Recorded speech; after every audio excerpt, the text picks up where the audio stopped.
De igual modo, no fim da ceia, tomou o cálice em suas mãos, deu graças novamente e o deu a seus discípulos, dizendo: tomai todos e bebei.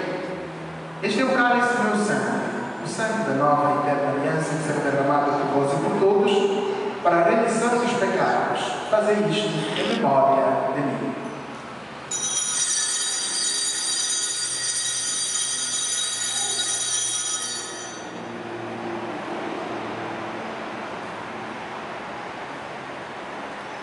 Eis o mistério da fé. Todas as vezes que comemos deste pão e bebemos deste cálice, anunciamos, Senhor, a vossa morte, enquanto esperamos a vossa vida. Celebrando vós a memória da morte e ressurreição do vosso Filho, nós vos oferecemos ao Pai o pão da vida e o cálice da salvação, e vos agradecemos porque nos tornastes dignos de estar aqui na vossa presença e vos servir. Recebei, ó Senhor, a nossa oferta. Nós vos suplicamos que, participando do corpo e sangue de Cristo, sejamos reunidos pelo Espírito Santo no seu corpo.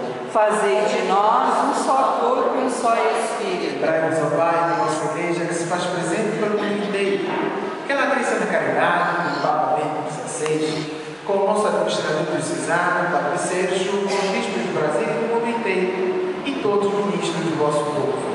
Lembrai-vos, ó Pai, da vossa Igreja. Lembrai-vos dos vossos filhos e filhas, por quem celebramos esta Eucaristia, hoje não estão aqui sobre o altar, e chamastes deste mundo a vossa presença. Concedei-lhes, tendo participado da morte de Cristo no batismo, participem igualmente da sua ressurreição.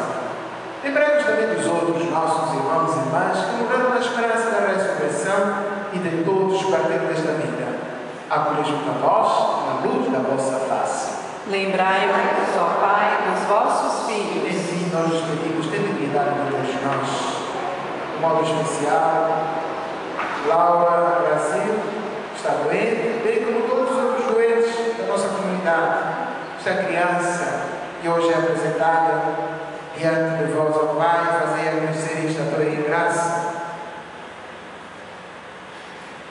e dai-nos participar da vida eterna com a Virgem Maria, Mãe de Deus, com os santos apóstolos, São Cristóvão e todos os nossos santos devotos,